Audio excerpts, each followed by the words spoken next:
Hey everybody, welcome to my channel. Look who I found. I got Megan from Lindinhof on. We are here for another night, another live stream, another equestrian live stream. So Megan, tonight we are discussing lesson etiquette. Yep. So that's a pretty good topic. Before we get into it though, just ask everybody to let us know if you have questions. There is a live chat available if you are signed in through YouTube in your Google account or your YouTube account. So you can go ahead and ask questions via the live chat. Megan and I are using what's called StreamYard. It's right above her head over there. Megan pointed, nope. Oh, there it is. So anyway, the reason why I'm saying that is the chat information is, I believe, about a 30 to 40-second delay for us, but we will eventually see it, and I can flash it on the screen. So let me type something in there here, and I will explain it and show it. I will show how it'll flash on the screen. So let's see if that works. Right like that. Hey. Just like that, right, Megan? Fancy. Yeah, so I also appreciate if you're tuning in here, or if you are watching this after the live when it is available on demand on YouTube. Please watch it with your ad blockers turned off. We appreciate the support. YouTube likes to play some ads to get paid so that they will allow us to continue to do this for free on our end. So we'd appreciate that. Other ways to support the channel in the chat, there is the super chat feature and also a super sticker feature available via the live chat as well. So appreciate that. And I have Megan's contact information below in the description box, but I always ask her at the end to go ahead and go through that as well. So anyway, welcome, Megan. Thanks for coming back for another live stream tonight. How you doing? I'm great. Thanks for inviting me. Yeah, these are always fun to do. We try to do these at least once a week. Sometimes we don't get to them. Sometimes we take a break. Sometimes you're at a horse show or we're having a week with a holiday. Sometimes we take those holiday weeks off and such. But how's your summer been? Hot. And just out of sorts, with the COVID going on. It's just, it's hard to get a rhythm, but we've been doing a lot of great training. Yeah. You get into some horse shows? Yep. We've gone to, I think, 2 horse shows, and we have another one coming up. So that should be a lot of fun. Good deal. How's that going with restrictions and stuff? Are you finding it a little weird or difficult or? Very weird. Very different. I think everybody is trying to find their way, riders, managers, secretaries, judges. So it's very different. Very different. Absolutely. I kind of believe it.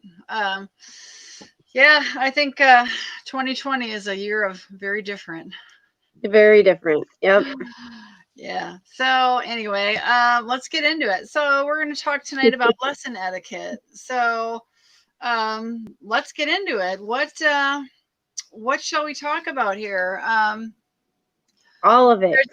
There's a scenario of the person. There's actually probably 3 scenarios. There's the person who maybe has her horse at home. Yep. Maybe has a little riding area. There's a person who has their horse at a boarding facility, a public boarding facility, and then there's probably a person, for instance, you have a training barn. There's the person who is a student at a training barn. So there's potentially some different interactions that might occur with dealing with taking a lesson, right? Yep. So a person at home, yeah, it's going to be a little different than somebody who has to kind of share an arena with other boarders or whatever. But how do you want to get into this? I think it's important. Let's just start at the beginning. Okay. If we're all 3 of them, I think suggesting calling your trainer and maybe expecting the lesson like a week out. Because lately I've had a lot of calls and people call and want to have a lesson and they want it the same day. And of course we want to be available to everybody. And if you're calling in the morning, it's hard to fit somebody in the afternoon. So I think at least giving a horse trainer, 3 to 7 days might be a good idea. And find a little flexible room in their schedule, maybe. Yeah, I do find, like, for a training barn, for instance, I do find it really helpful to have all my clients look at the month and tell me what days that they might like. Yay, microphone. And not everybody can do that, but, or at least give 24 hours notice, if you need to change something. But, like, I think a month out and scheduling the whole month is super, super helpful. So I think in the scheduling department, giving your trainer enough notice, being flexible with the times, because sometimes people are really not flexible. Well, so there's a couple things you brought up there. First, the idea of scheduling whatever, a month's worth of lessons. And, not everybody takes a weekly lesson. Some might only take once a month. Maybe it's because the trainer they use lives really far away. And that's all they can do for travel. Either they have to travel or the trainer has to travel. But there are also people, obviously, who take, several lessons a week. Yeah, and I think that's ideal for both parties. But in speaking of scheduling, you kind of glossed over something I want to circle back to, and let's talk about a cancellation etiquette, because I think people get very wrapped up in their own personal schedules and life, and they don't think of how it impacts somebody else. So, and it goes both ways in this situation, for a trainer to cancel or for the client to cancel, but, it's going to impact both people. You talk about all kinds of, hey, Connor. Yeah, Connor. Thanks, Connor. We appreciate you coming here again. It's fun to have you, my friend. That's our friend Connor from the UK. So great to see you, Connor.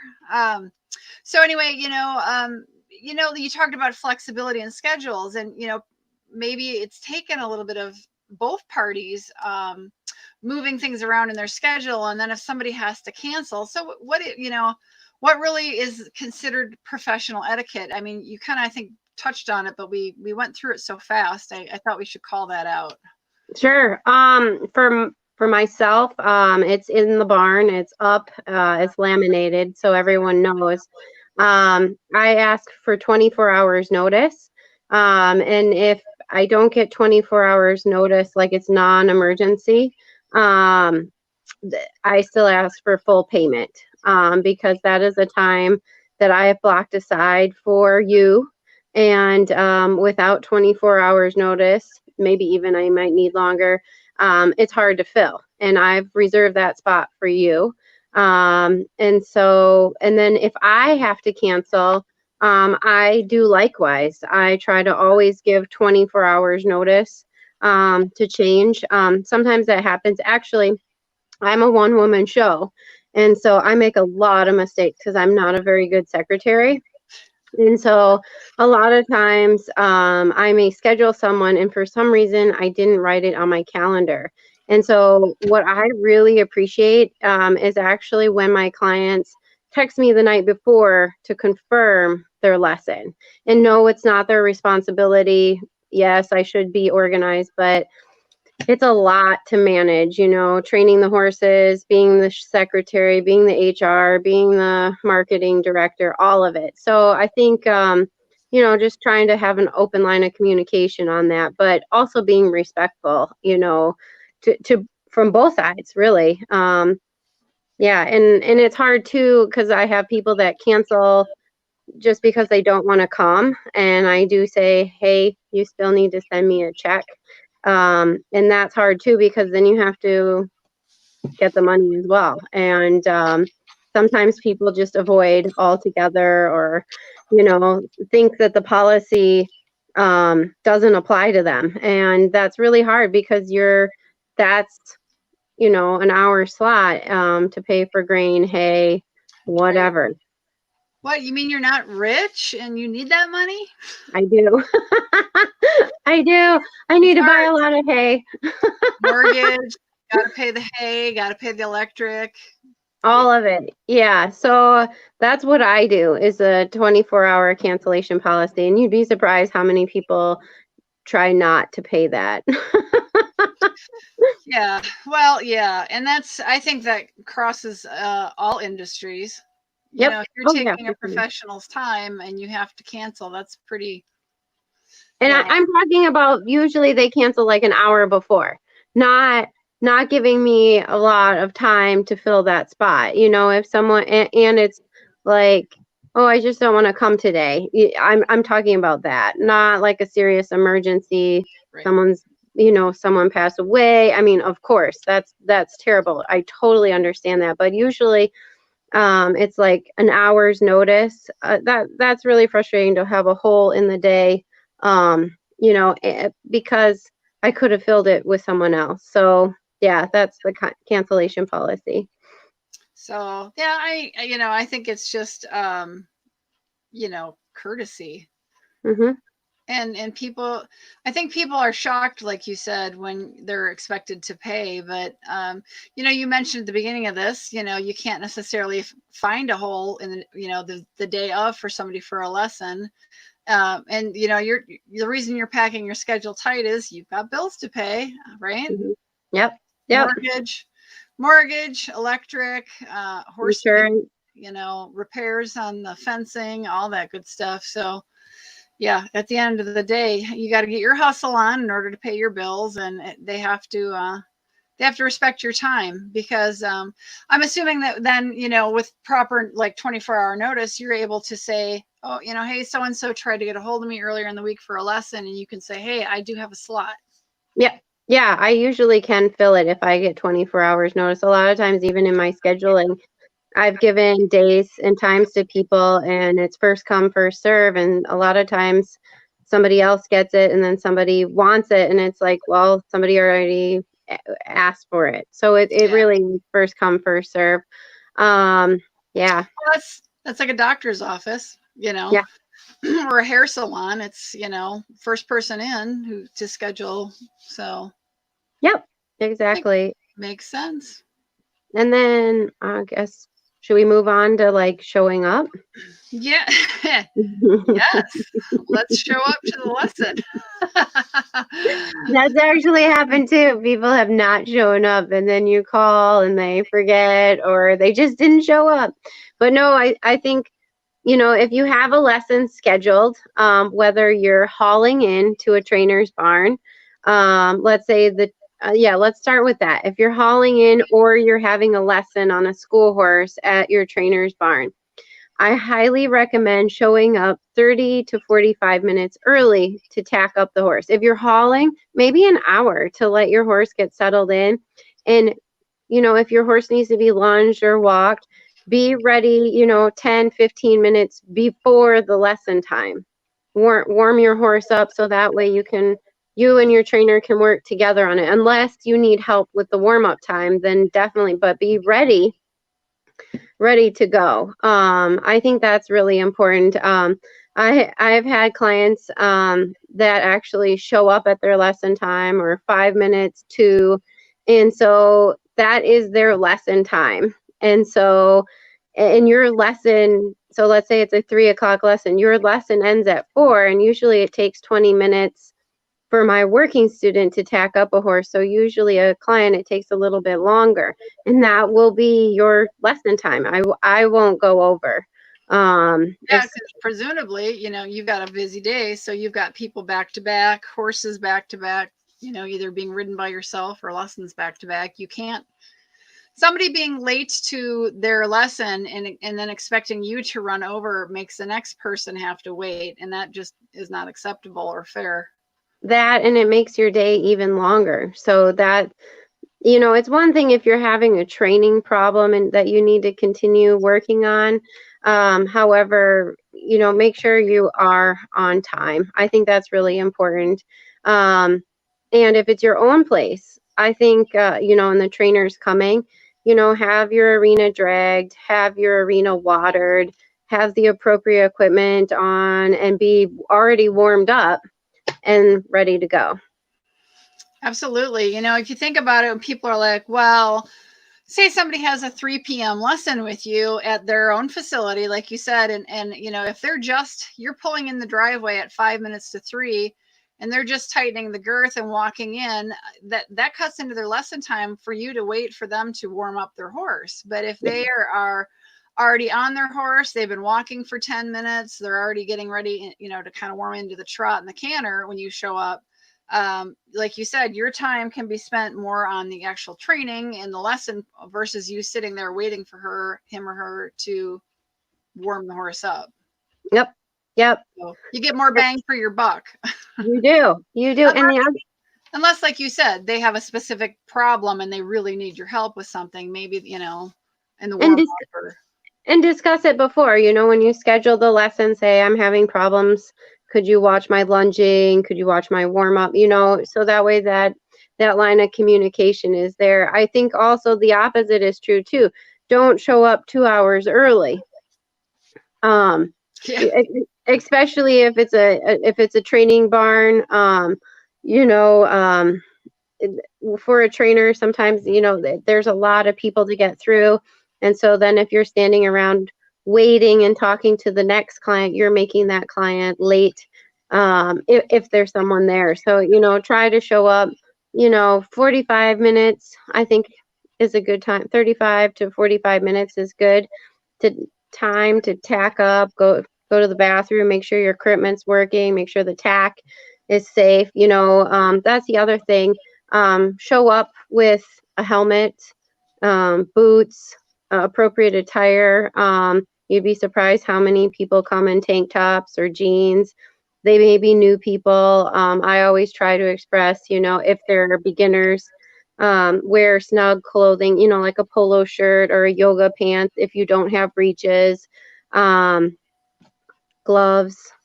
If you're a more advanced rider, make sure you come with spurs if you need it. You think of anything else? I don't. Yeah, the helmet, whip if you need it, whatever, appropriate whip if you need it. But yeah, like you said, and you know, you suggested tighter clothing, and just not to totally derail the topic, but that is for probably a reason for you for helping to teach, right? Yeah, so I can see where, you know, they're holding their posture, because you'd be surprised how many people actually come with a very baggy shirt, they don't tuck it in, and then it's all flopping around, or they wear a jacket. And so when they do finally take it off, then you really see their position and you're like, wow, I missed a lot. So that's really important as the instructor, making sure you are sitting in the correct position. Yeah, so I didn't mean to derail it, but Nope, there are reasons for the things that you are saying here. So yeah, so basically right now, be on time.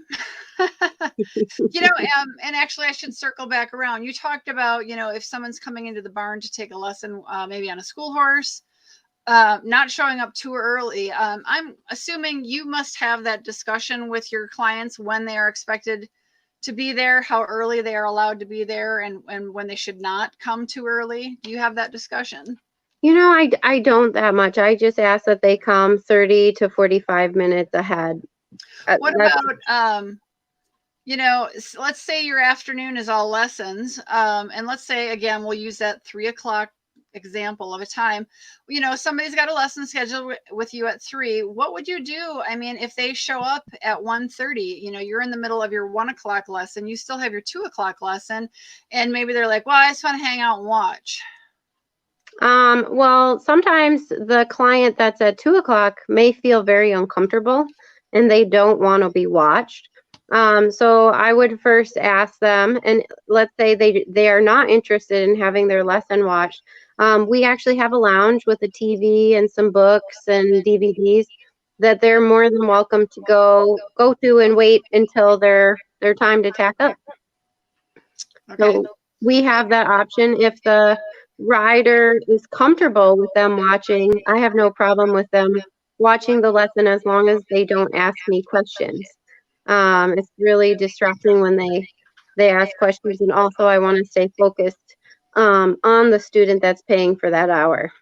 So let's delve into that scenario. Let's reverse this a little bit and say, let's say you're traveling to your student's barn, where your student has a horse, and let's just say it's a boarding barn instead of the private barn. So there could be the potential for other boarders in the arena or that come in to watch. What is your belief in the etiquette on that? Is not necessarily like having an arena solely available for only the horse you're teaching, but more of the people coming in, just wandering in, sitting down and watching without asking, or sitting down without asking and then interrupting and asking you a lot of questions. I know you're busy enough, you don't travel a ton, but obviously it's probably fairly common. Most people have horses at a boarding barn. I have traveled, and a lot of those scenarios have actually come up. And the way I look at it is I'm a guest. And so I don't really have a lot of control there. That's up to the boarder. If it bothers her lesson, I would just have a conversation at the end or write an email and say, these things are coming up? Is that a problem for you? If someone's talking to me, I usually get up and go stand in the middle of the ring. So that way people can, then I'm not rude. And it's not my barn. So I can't tell someone to leave. So I don't do anything. So that's a really good way to handle it. If you're sitting in the corner of the arena and they come in and they start, well, what are you doing? Well, Megan, tell me this. Well, how come they're not doing that? Well, what, just berating you with questions, a simple way to, like you said, diffuse the situation is to just be like, okay, I'm going to stand in the middle now. Yeah. I don't even, I'm like, oh, great talking to you. And then I go stand up and, put her at the other end of the arena. Because that's actually happened at my barn. People bring friends, and so I'm teaching them, and they just keep talking to the point where I can't even teach the lesson. And so I just get up when it's the right time and go teach the lesson. So I'm going to open up a big can of worms right now on that.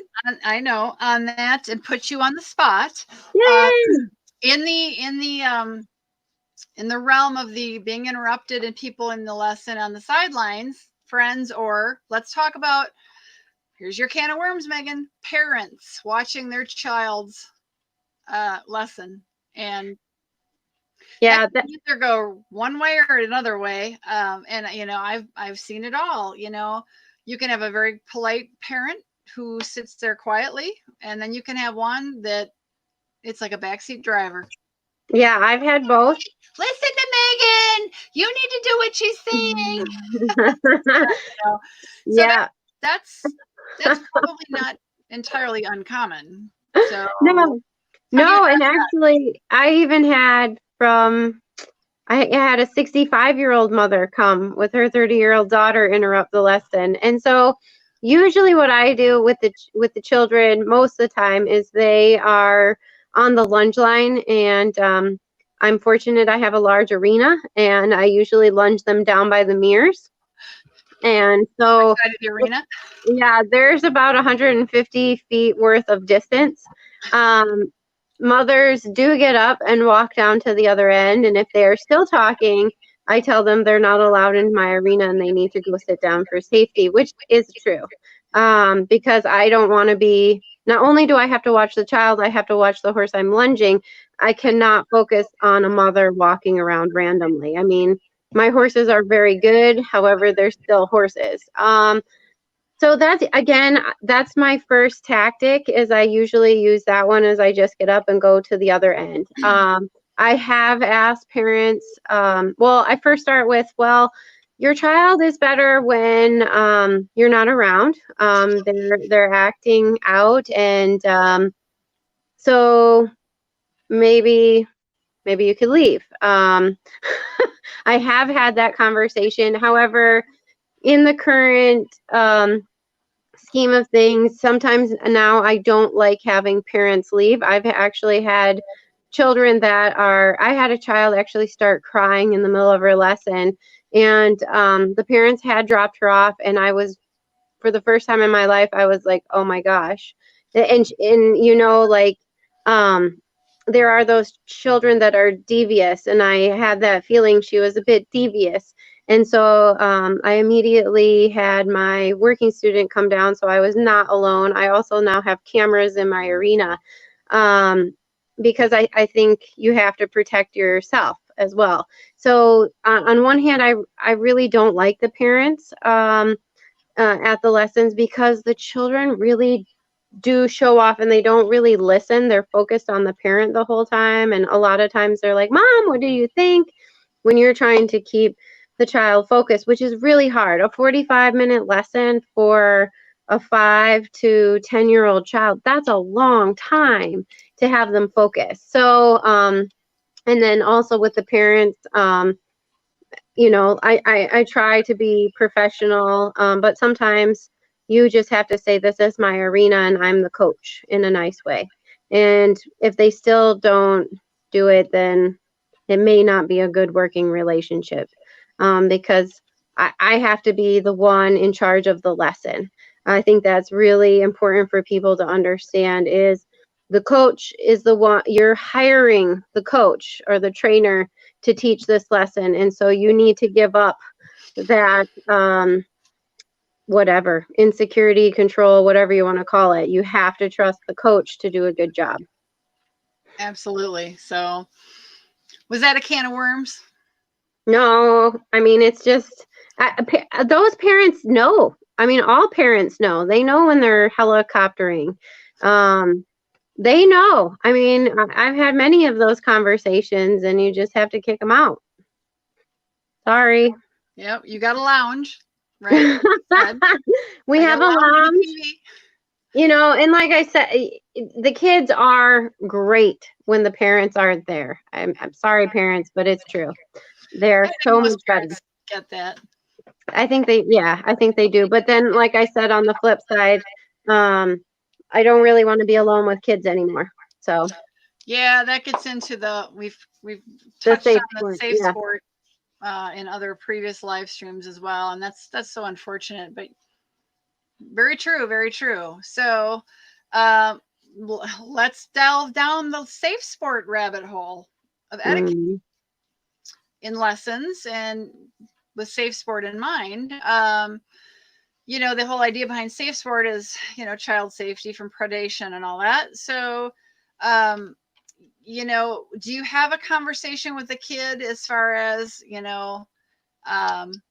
especially a young child, you're having to kind of show them how to hold the reins and how to do this. And let's talk about the need to maybe correct posture or whatever, and how you approach actually correcting someone's posture. Do you need to touch? What do you do? What's acceptable? How do you do it? Because let's bring that whole safe sport into focus briefly here. Sure. With everyone, not even just the child, I always ask permission if I may touch them first. I think with children, though, I think I just stick with touching their hands and maybe their boots where their lower leg is. I try never to touch anywhere else. Just being conscious of it. Adults, it's a little different. Like, you can touch the small of their back, maybe their sternum if they're falling forward and you're trying to, but usually I do it off the horse and I show them first and see if they can get their posture. But with children, I try not to touch them. Absolutely. So that's an important thing for people to understand is, this kind of wraps back in the idea of having the parent present. That's a concern, that's a tough scenario to kind of wrap in, because, it's better to not have a parent present. But, what about, let's talk about a parent with a child in a new trainer situation. Assuming that the parent can behave themselves and not helicopter, as you called it. They should have the right to keep an eye on their child to make sure. Oh, of course. No lines being crossed. Of course. Either, touching, or even let's talk about like verbal, intimidation or what have you. Yeah. No, a parent is, I mean, a parent, if they want to be there, I never ask them to leave. If they're talking too much, I may jokingly say, like, hey, I need to be the coach. Yeah. The other thing that I do like to do is pair two children together. And usually one's a beginner and the other has been riding with me for a long time. And that way I have two kids at the same time and one follows the other. And so, there's two people there at the same time. So they're watching. So I just want to keep going down the safe sport rabbit hole, because some of the reason, safe sport didn't just happen because of something that happened in the equestrian world. It happened because of multiple events throughout different sports. I always like to say that I think the straw that broke the camel's back and that really got this going was the situation in the gymnastic world. But it's been a problem across many sports, physical abuses and other type thing, and I'm not going to use other words because it'll cause problems on YouTube. But, I think it's important for a parent or anybody who, a parent of even a little kid to even a teenager, to kind of observe the new coach and to make sure they're comfortable with the teaching style. You talked about how you prefer not to do as little touching as possible. But just to make sure that they understand, a coach could come highly recommended. I mean, let's look at what happened in the gymnastic world. It involved the Olympic gymnastic team, the highest level, and there was a lot of bad things going on there. And I don't want to get into the details again. I don't want to cause an issue on YouTube here, but so definitely parents need to understand that you don't just say, well, you're the professional, everything must be great, and just blanket assume. Yeah. Yeah, of course. The other thing too, I think is important, not just with children, but like you said, the verbal conversations that the coach has with all of their students, whether it's an adult or a child. I can tell you, I think a lot of the older school instructors were from military or learned from military, and they were quite derogatory. I've had a lot of lessons that were derogatory towards me, myself, and my riding skills. I think that's important. And if it's happening, to look for a different coach. Um, Absolutely. maybe I never really had conversations with those coaches. I I thought this is the way it was, and this is how you earned your For a long spurs. time, that was how it was, because It there just was. wasn't quality instruction from anybody else. So I'm with you. I remember those days, and I remember those. It's like everybody. It was just like the sole intent of the trainer was to come and just rip you apart and tell you what an awful rider you were. And I think it's to use a more currently popular term, it was to gaslight you into being so codependent on them that you more lessons and more training and you're terrible and you need to ride with me way more often than this and you're never going to get any better, and to just demoralize them and make them so dependent that it was like, you must come ride with me more often, you are just awful, how could you be like this, you know what I mean? Mm, So that is to me a big alarm bell. yeah. So if anyone is doing that, whether it's a child or an adult, I think, in terms of lesson etiquette, get a different instructor. Absolutely. I don't. That don't let the trainer stay in business. I mean, you promote that kind of thing by continuing to fund it. So that's how you change the world, right? That's right.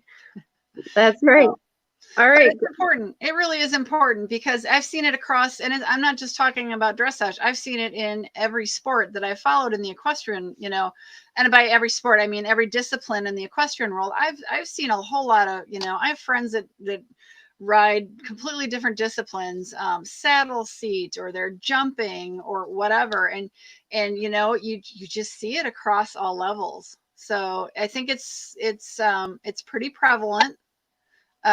So it's something to be aware of, and definitely, I don't think people should promote that. I don't think they should fund it by Nope.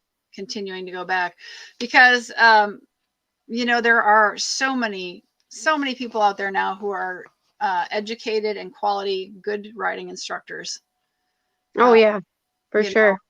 In our sport that we're talking today, dressage, I think back 15 years, 20 years, and it's the amount of, like, if you look back at the riders at regionals 20 years ago and the riders at regionals now, I mean, we've got amateurs competing at the highest levels, and they could be national or international riders if they want to be.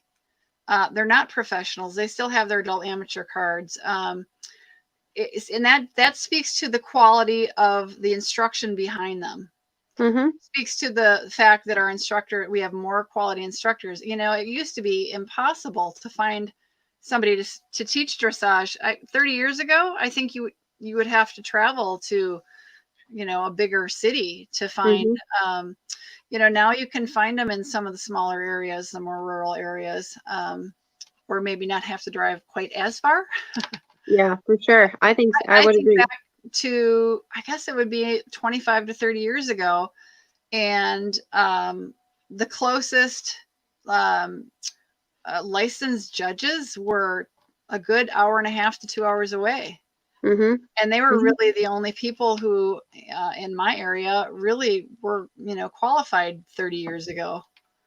Yeah, I had to travel, I think, 2.5 hours to take a lesson. Yeah. So, because most of the people really, weren't more than a training level rider. So, it speaks to the fact that, our nation is, the education has come up. You're a perfect example. You have gone through the USDF instructor certification program. And that has changed a lot. It continues to evolve. With USEF, the United States Equestrian, kind of turning over the training of the judges and all that to USDF. That need to provide so much education from, instead of it coming through USEF, now it coming through USDF. They've talked about the program you went through. They're really looking at really beefing up that, instead of just being about testing to see where you're at. They're talking about bringing on young trainers and providing the training to help them move up the levels that you've gone through. That'd be fantastic, having mentors. You have to do it on your own. Yeah. So, it's nothing but improving things. So, I think that's fantastic. Yeah. I mean, they have a long way to go and they're acknowledging it, but the fact that they're talking about it and making it more robust like that is really exciting for this country. It sure is. So, yeah. To circle back to what our topic or our conversation was about is, don't be gaslighted. Don't be verbally abused. Don't be physically abused. And walk away if you have to. Yep. There are other trainers. Yep, for sure. Instructors. Yep. So, so we were kind of on that. So that kind of brought back the idea of, during the lesson, the etiquette, you brought up, safety of the equipment.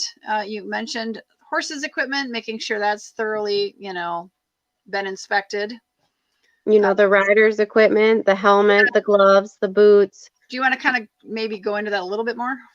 Well, I think while you're tacking up, before you even come out to the barn, make sure all of your riding equipment is, you can secure it, the helmet, the gloves, the boots, the spurs. And then as you're tacking up, you check the reins, check the pieces of the bridle.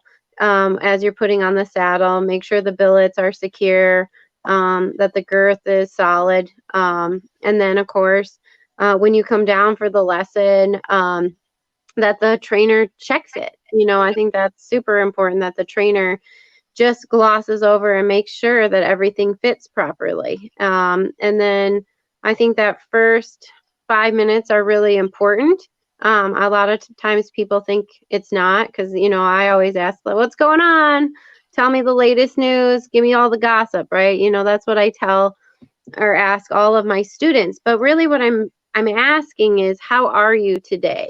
You know, just doing a mental health check, right? You know, so if a student says, I am having the worst day, you know, that I think that's really important, you know, that the student tells you.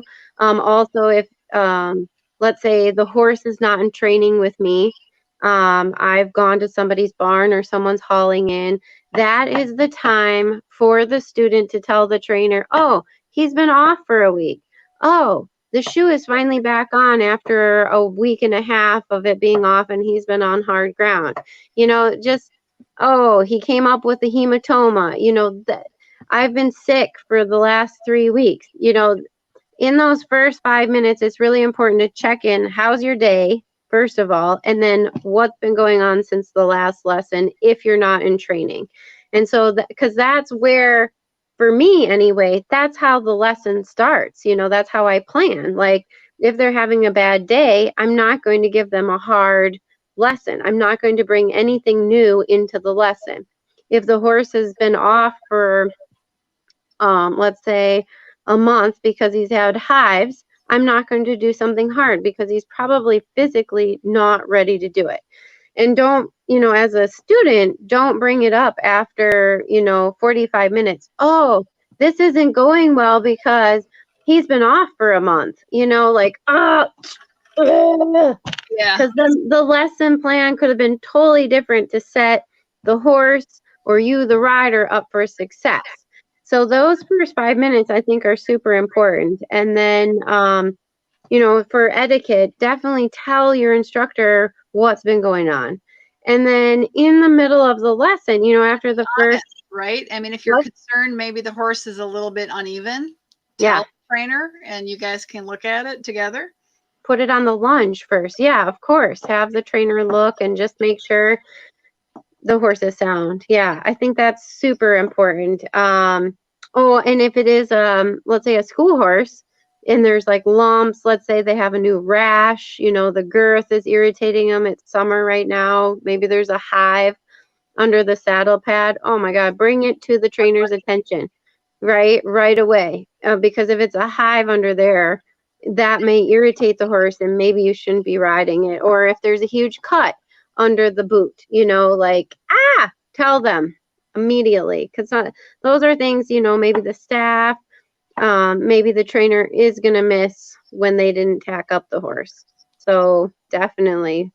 What's the next thing? So within the lesson, um, I think be ready to learn, I think is really important, you know, maybe, you know, during on the breaks, catch up on current news, but when, you know, you're there for a lesson. So if the trainer is not giving you the lesson, that's also another heads up that maybe you know, need a trainer that's more focused. Also, as the student, be ready to get to work. And if you're not ready to work, be honest with the trainer and say, look, this just needs to be a really light day, maybe even a half an hour. Like, I can't take it. So I think that's really important to have those kind of conversations and the etiquette. So that way, in the trainer's mind, they plan out the lesson accordingly. Can you think of anything? Talked about, you know, you said something in there briefly, and I didn't quite catch all of it, but if the trainer is actually teaching you, I have actually witnessed lessons where a trainer was so mad about something, she sat down, told him to go out and do stuff, and she didn't hardly say a word. Okay, good, trot, change direction. She was just mad and was like, I think was mad at the student about something, and was being paid to teach a lesson but wasn't teaching, was just giving some driving directions, and that was it. Like a worthless time for the student. They're not learning anything when all somebody's doing is telling you a pattern to ride and they're not saying anything. So that's, you know, it's like if there's that going on, that's a problem. Like if you got a trainer behaving like that, or if you have a student who's deaf to the trainer because they're mad about something, that's you got to just stop, go back to square zero, figure out the differences in the problem before you before you bother with a lesson. But it's yeah, Yeah, it's a quality of riding instruction. You are there to be instructed and helped. So Yep. as a student, so that if you're taking a lesson from somebody regularly and you're really not feeling like you're learning much, that's a check. That's a Move check. on. Might be time for someone new. Mm-hmm. And not everybody is decorated as yourself, Megan, has ridden through all the levels. There are good instructors out there who maybe have only competed and shown through fourth level and would be very good with starting out kids and even amateurs through first, second, third level. Mm-hmm. But know when you've kind of learned what you can from somebody and be prepared to move on to someone new. You have a variety of coaches, right? And you have Oh had yeah. over the years, and Oh yeah, for sure. I think that's good. I've had a coach that was really into basics and seat and position. I think too, it sounds funny, but for someone who is a professional, have someone who brings fun and joy into your riding. from the Um, monotony of the day-to-day grind of training horses. That and makes a lot then of sense. yeah, I mean, someone who just is just a lot of fun. I have a lot of clinicians, and then I have a body awareness clinician. She's awesome, just awesome. And so we get off the horse and work on body, and um, it's great. And then I have another clinician. She I have goals in my writing, and she's done all the goals that I want to accomplish. And I think that's really important too. I have a lot of students that sometimes come to me and they're like, oh, I don't know if I should be riding with you, this or that. And it's really silly because I'm like, well, if you want to aspire to a certain level, if you want to do something maybe that I have done, then I will share it with you. Don't cut yourself short. But I think everyone needs the right fit. And so I think that's most important. And that's why I like all the instructors, because they each bring me something different, a different perspective. So that's really important. Yeah, and they all have different ways of addressing things. Maybe you've had a horse that doesn't isn't great with a lead change or something, and it's just God, you've tried all the tricks in your book. It's Mm-hmm. great to find somebody who's maybe got some other tricks in their book as to how to Yep. address that particular problem. Yep. And I think it's good too to also work with people who are trainers. I have worked with a judge, and I found that very beneficial. At first, when I first started working with her, I was like, oh, really? Because I had always worked with riders, and she had ridden. It's not that she hadn't, but it had been like 2 years since she had actually rode. And I do think that's a very important element, having someone who can sit on your horse, someone who's currently riding, and like, let's say you're riding an exotic breed and they've never ridden an exotic breed, they may not be as helpful. But I really got a lot out of her judge's perspective. So, also know that too, that with the different perspectives. Absolutely. There are a lot of popular clinicians out there who are judges and haven't ridden in decades. Mm-hmm. So Yeah, sometimes just because they haven't ridden in a long time doesn't mean that they can't teach. exactly. Yeah, for sure. Um, Sometimes it does, but sometimes it doesn't. Sometimes like I said, when you're riding an exotic breed and they've never ridden one and they don't understand that you're never going to get out of the hole and really getting the horse through, it may never happen. And so, like, it's so helpful when they have sat on such a horse and can understand what's going on under you. I mean, they can see it, but it's a totally different feel. That's Absolutely, absolutely. So, anything else, as far as, during the lesson, we talked about safety, check your stirrup leather, check your girth, check all your leather, check your horse's bit for sharp edges, all that whole thing, shoes, look for cuts, look for bug bites, whatever. Talked all about that. Being communicate. on time. Yeah, communicate. The other thing too is, don't text your instructor after the lesson.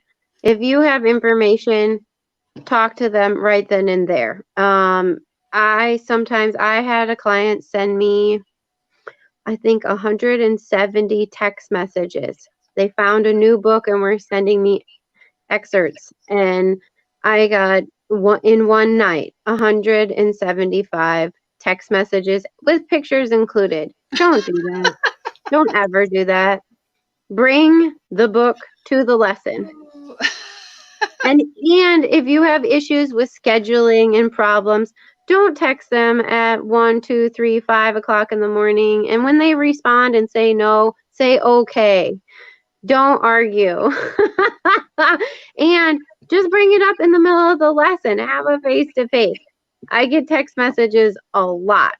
That, I think that's another thing, talking about etiquette, the abuse of the texting and the messages. Like, no, think about it. If I get that many text messages, I am not getting paid with all the responses. And a lot of them are, little things, but other things are training questions, and at all hours of the day. And so it should be done in that hour you're paying for. So that's a huge thing on etiquette. Can I open up that safe sport can of worms again? Okay. Well, you brought up you brought up something that people need to understand for safe sport. It's phone calls and text messages can also become a problem. If you've got interaction between children and adults in that relationship, parents need to be aware of all the communication that a kid is doing with an adult, even if it's the horse trainer, because it actually can put the horse trainer in jeopardy too. For me, before you even say anything, let me put the scenario out there. Let's put it I hate to be sexist and say it's a teenage girl that's love struck, but we're gonna do it because it's, for me, it's relatable. I remember being a teenage girl, so I'll put that one on me. But let's say that you're a young, maybe you're 12, almost a teenager.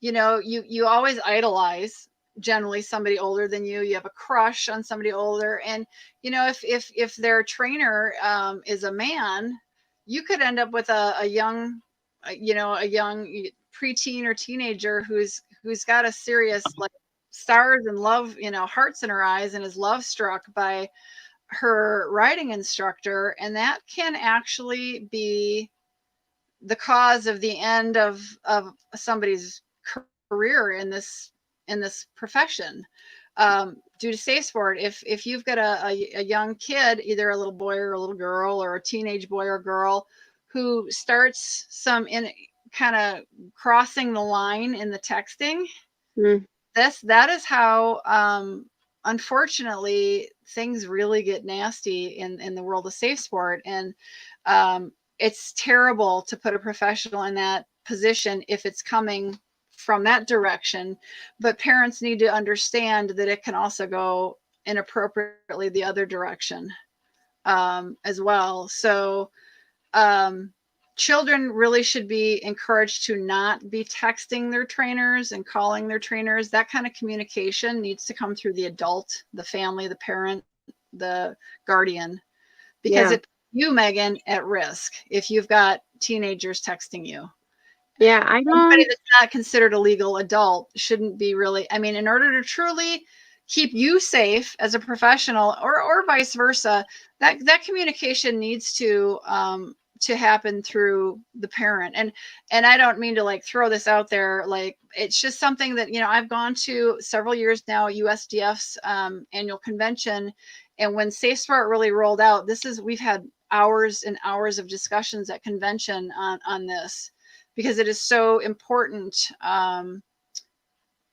These norms of calls and texts and emails, it's the same thing, emails as well, can put the professionals in jeopardy. And it can go I understand it can go the reverse way. It could be the professional being inappropriate with the child, but if a child starts in on this, it can be the end of a career forever for a professional.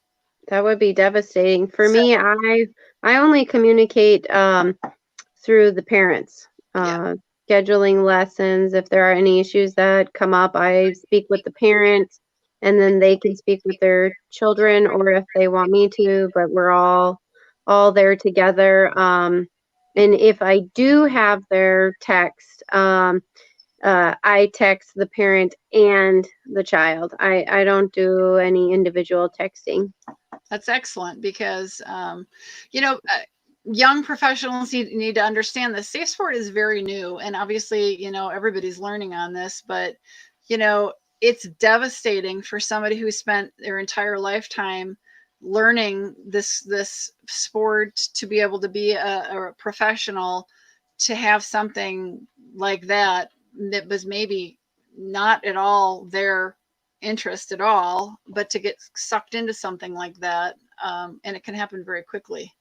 Yeah, So, I would think that's very devastating. oh, yeah, it's so anyway, I guess I put that more out there for anybody who watches this, the live stream on demand on YouTube, but it's something that, we think about. You brought up the idea of people texting you all the time, and it's so part of like our norm in life now is like the over communicating and oversharing, email, texting, phone calls. It's just easy. You can do it anywhere you're at as long as you have cell service. Yep. So, Yep. didn't mean to derail you, but I did want to touch on that because I think that's an important part of professional and lesson etiquette. No, I think that's really important. The texting, and especially who you're texting. I mainly teach adult amateurs that are 20, 21 to 70. Although I now have kids camps, and I Yeah. do teach a few children. But like I said, with the kids camps, never alone. There's usually multiple children, never more than 6, and then now I have cameras in the arena, which are really helpful. And then trying not to be alone with children. Yeah, absolutely. So sorry to derail that, but I just wanted to make sure we touched on that. So people kind of understand why, I know you 170 or 150 texts in a day or a night is ridiculous, but even, the idea of interrupting you throughout the day. It's not, yeah, oh yeah, it happens all the time.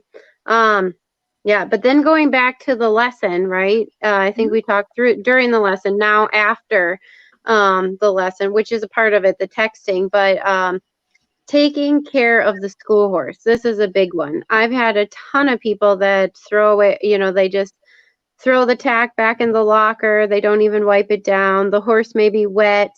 They don't even, well, first of all, they don't even brush it before the lesson. And then they don't even like hose it if it needs to be hosed, or brush him. They're gone in like 10 minutes. Like, hey, that's a horse that, just took care of you. Take care of the horse. Sadly, I do have my assistant or working student go through the barn after and always checking the horses. Same thing with, if they're going to be turned out after the lesson, that my working student puts the fly sheet on, not a client, always making sure the straps are safely put on and the horse is taken care of. But you would be surprised, the majority of the people actually don't clean the tack, which drives me insane, especially the bit. Like we don't usually put on dirty underwear, so why would you put a dirty bit in a horse's mouth? Right. Rude. Really rude. Really rude. But I get it. I mean, they don't have to pay for the tack or the horse, so they don't take care of it. And but that just like step it up. That's disrespectful. Absolutely. It is. Yeah. No. So yeah, don't disrespect the horse and don't disrespect the person who provides the tack and the horse. So yeah, it goes back to what you and I have had a previous live stream where we've talked about the expense of purchasing not only the horse but the equipment, the tack. Yeah. And it's then incredibly expensive. Oh, last we should talk about treat etiquette. I was just gonna say. So, what's your position on bringing treats for the horse before, during, after, whatever? No treats before. Absolutely not. two of my school horses, oh my gosh, they're like little nibblers, like cookie monsters. And honestly, I prefer no treat. However, if people want to bring them treats, it's best if they, once they're back in the stall, they feed them through the feed bin. They don't actually give the treat to the horse in the cross ties in the stall from their hand. They just put it in their feed dish. Yeah, yeah. You don't need people getting bit, accidental biting. No. I knew I knew a girl. Oh, she was a teenager. This is a long time ago. Teenager had a nice event horse and had him for a couple of years, and went to give him a carrot, and he bit off the end of one of her fingers. It wasn't fun, but he got the end of her.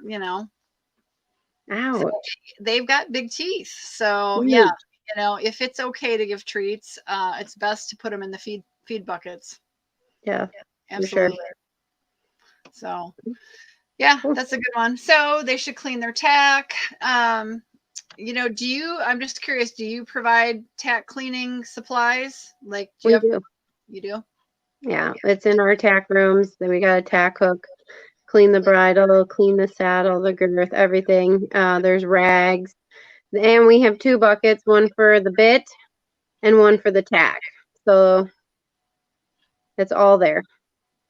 Absolutely, absolutely.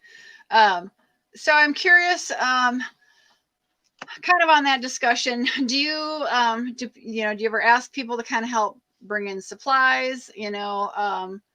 Do you have like a refrigerator with some water available to riders? Do you have coffee and tea? Do you have like snacks? Do you have like a little vending machine or a soda machine or, a Lipton iced tea machine or whatever? You know what I mean?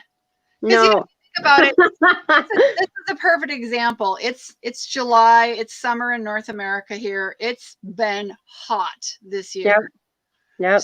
So, obviously, not only the horse is getting hot and overheating, but a rider who maybe is just not used to working that hard out in that heat. Yep. People don't always remember to bring something. So yeah, in the winter time, we actually have hot water in our tack rooms with a little hot chocolate and cups. In the summer, I actually had a very nice client who brought a jug of water, and there's cups in there, and they can drink out of that. Sometimes my clients bring baked goods and candy, which I try to avoid, and it's very difficult. And so that's in the tack rooms. But for me personally, I am there all day. I don't want to end up grazing. So, and that does end up happening. So, absolutely. Yeah, I try to avoid that selfishly. So yeah. Well, and if you have a lot of that laying around, it invites more mice and rodent situation. Yeah, and it's a barn. It's unsanitary. You also have liabilities. If someone were to get sick, I don't want anyone getting sick from my barn. So, as a business owner, unfortunately, we have to think about those things. So, so we just supply hot chocolate, hot water, and sometimes some water. Yeah. Yeah. Well, and on the flip side, people need to remember, if you do remember to bring this stuff in and you're drinking and you got a water bottle, a iced tea bottle, maybe a bag of candy bar or a granola bar, clean up your mess and make sure everything goes in the appropriate trash bins. Oh, that's huge. More rude than throwing something on the ground and walking away. And that happens a lot. People will leave out little things, not so much anymore, but like 5 years ago. And then those peppermint things. Oh my gosh. Those little plastic things end up everywhere. No, never bring those out. Never, ever. That's a huge pet peeve. Then I'll find them all over the barn. Oh, yeah. I get you, because my horses love peppermints. So, yeah, they can be a real mess. I'm fine as long as I never knew it came, but if you leave all the wrappers around, it's going to drive me batty. Yeah, absolutely. So, yeah. So, oh, I know. I forgot a couple more things in etiquette. So if your horse manures before while you're tacking up, right before your lesson, don't leave it in the middle of the aisle. Don't leave it in the tack up area. In each tack up area, I have a bucket for manure. There is a dustpan, a broom, and a manure fork. That is 5 areas. There are 5 different sets of these things. Pick it up. And after you clean out the hooves, you've made a mess, let's say there's burrs, put them in those buckets. Don't leave them out around the barn. And then when you're done after your lesson, sweep your area up. Yeah. Don't leave it all out. Same thing with like the hose. When you take the horse out and use the hose, if the horse manures in the wash rack, put it in the proper place, and then also wind up your hose and turn off the water. Do not leave it on, because that's a huge one. Someone has left the hose on, and it actually, the hose exploded, and then there was water running all night long. Same thing if you're last, turn out the lights, unplug the fans, just common courtesy. So that, I think that's a huge one. Turning off the lights is a huge one. Mm-hmm. Yeah. And at night, you're the last one in the barn, and it always appalls me when people leave in the barn. There's nobody else in the barn, and they left it lit up like a Christmas tree. Yep. The horses can't sleep. They're going to be up. It's burning electrical. It's higher costs. It's just rude. Yep. Shut the doors. Oh, shut doors. Yeah. Shut the gate. Close it. We have a bathroom in our barn, and with a sign on the door that says "shut the door." You would be surprised how many people leave the bathroom door open. And so just imagine if a horse gets loose and they go in the bathroom. That would be terrible. Same thing with at the end of the night, that the doors are closed. If a horse were to by chance get loose in the middle of the night, at least they would be in the barn. They wouldn't get out running around free. So I think that's really important too. I'm trying to think if there's any. If you unplug it, plug it back in. If you open it, close it. Yeah. That's kind of the rules of farm life. If you open a gate, close it. If it's closed and you have to open it to get through it, you got to close it. If you've unplugged it, you need to plug it back in. And I think just checking with the owner, like if you've done something, is that okay? Or if you break something, that's a big one. If you break something, just tell the owner it broke. Things break on a farm all the time. Let someone know. Don't let them find it. I'm trying to think. Especially because it very often can lead to a safety problem. Right. Be aware of what the rules are. Follow the rules. I can't think of anything else. Can you think of anything else? You talked about cleaning up manure. The other thing is if you haul in for a lesson and you're walking from the trailer and your horse poops in the driveway, clean it up. Yeah. Don't leave your horse's manure. Yeah, especially in the winter time, because that freezes and it could pop a tire or stub a toe. I mean, that stuff is really dangerous. Yeah. And as you're loading and unloading your horses, it's making a bit of a mess. Do your best to clean all that up. For sure. So, and that actually leads over into at a horse show as well. Don't leave a place looking like a, hurricane came through. It's disrespectful, and it's a great way to be uninvited to be returned, Yeah. Respect people's property. We can, talk a little bit more if maybe they're coming to you for a clinic for a weekend. Maybe they live a state away and they can only come to, maybe they come for like a Friday, Saturday, Sunday lesson, and they stay at a hotel and the horse stays in your barn for a couple days because they're, 300 miles away. And this actually crosses over to people who board. Do not damage people's property because you think it's okay. Yeah. And what I am getting at is drilling holes or pounding nails into things or drilling screws into things or removing things from stalls, hooks, installing hooks, whatever you have it. Don't do if it's not your property. You should not be doing that. I don't, and I think the best scenario for people to understand that is, yeah, you're a boarder there, and yeah, that's your stall where you board, but it's not your property. And, I may come to visit you, Megan, someday, and you may say, please feel free to sit down on this couch right here, make yourself comfortable. It doesn't mean that I, destroy your couch because I pound a hole in a wall and hang a Right. home. So people need to understand, have some respect for the property owner's property, because all of it is incredibly expensive to provide. Oh Stalls. yeah. It never ceases to amaze me when boarders like dismantle a stall and do something to it, and I'm like, what, the barn owner was okay with you doing that? Oh, I never asked. What are you doing? You're actually like causing harm to their expensive property. So that's important, and farm equipment. Don't touch farm owners' farm equipment. If even if you're a boarder there without permission, don't jump on the tractor. Don't jump on their 4-wheeler or golf cart or whatever. It's a liability if you don't have permission, and you can do some serious damage, which is very expensive. Very. So it's, if you got permission, that's great. That's great. But people, it just never ceases to amaze me. And people just think it's no big deal. Like, Yeah. Oh yeah, they do. Leaving the manure in the aisle, or a horse urinates and leaves that just all over the aisle for somebody else to have to walk around, and common courtesy, things like that. But yeah, I think we've, really good discussion. I guess circling, the other thing I might think about is, circling back, you talked about equipment and everything.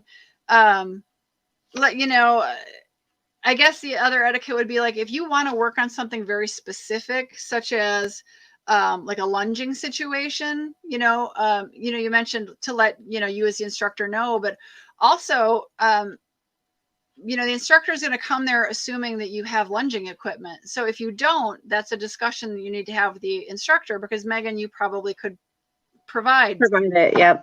Yep. So, that I guess speaks to the whole idea of communication as well. But, and you as an instructor needs to be able to say, oh, I'm not comfortable with this equipment.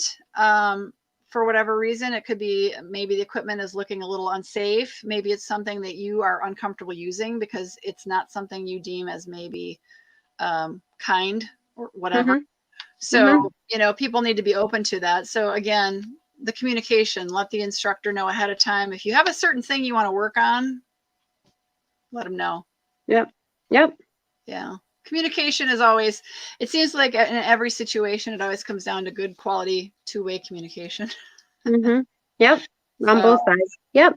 Yeah. Well, this is, I think, a really great video. I know we went a little, we're actually, I had it booked on our event on Facebook as being an hour and a half, but that's kind of where the max where we're at. But we're about an hour and looks like 13 minutes. So I think we covered. I think that's good. Pretty well. The whole concept from start to finish on that. Want to thank everybody. I see we do have a couple of viewers out there. Appreciate that. Thank you. But before we get into it, I always say, Megan, tell us about yourself and how can people find you out there in the world? Out there, you can find me on Facebook at Lindinhof Equine Sports Centrum, my website at lindinhof.com. You can email me at lindinhofllc@gmail.com. You can give me a call at 608-445-8531. You can check out YouTube videos at lindinhof1.com, or not .com, just on the YouTube. Sorry, I'm not always up to date on this. Lindinhof 1. Yeah. Yep. Did I spell that right? Yep, that's it. So let's see. Let me put here on YouTube. Oops. Let's see if this looks right. Let me get that. Does that look right? Yeah, that's right. You can come check us out there. Yeah, thanks for having me on, Steph. And I love talking about horses and everything to do about horses. Absolutely. So we will try to work out a schedule for the next live stream. As always, we like to say, email Megan if you've got a topic you want to talk about. Email myself, opinionatedhorsewoman@gmail.com. Send either one of us a message through on Facebook. However, let us know if you got something really specific you want us to talk about. We'd love to hear it. We'd love to tackle that. I like to harass Megan with the tough questions. Let's do it. I appreciate it so much. So, and thanks for your time tonight, Megan. As always, I think we're doing pretty good, an hour and 15. Thanks everybody who's watching. Thank you. Appreciate all our viewers, and have a good night, Megan. All right. We'll figure out the next one. All right. Good night. Thank you. Bye. So I want to thank everybody who tuned in, and those of you who are watching on demand on YouTube after this, appreciate it so much. Like I said, please feel free to leave us any questions, comments, or whatever in the comments below here on YouTube. And as always, hope you will give this a thumbs up. Please definitely subscribe to the channel. If you click that bell, you can be notified of all my new videos and our live streams as well. So appreciate you all so much, and I'm ready to sign off. So just want to again say thanks everybody, and hope you're all doing well, you're staying happy and healthy, and I'll see you guys on the next live stream or video. Bye guys.